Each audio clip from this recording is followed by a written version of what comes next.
திருப்பாவை பாசுரம் 27.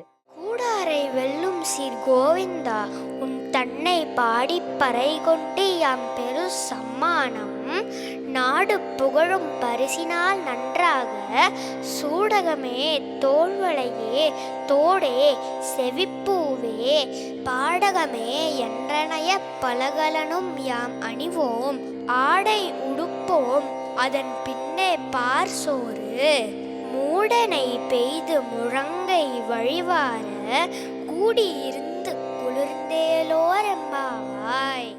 இன்னைக்கு அலங்காரம் ஆண்டாள் அவ விரதத்தை நிறைவு செய்யறதுனால ஆடை உடுப்போம் அதன் பின்னே பால்சோறுன்னு சொன்னா இல்லையா, அதனால அவளுக்கு புதுசா பட்ட ஆடை உடுத்தி, ஏன்னா இதுக்கு முன்னாடி அவளுக்கு அவளுடைய எப்பவும் இருக்கிற அந்த அலங்காரத்தோட இருப்பா. இன்னைக்குதான் அவளுக்கு பட்டாடை உடுத்தி அலங்காரம் பண்ணியிருக்கிறோம். கூடாரை வெல்லும் சீர்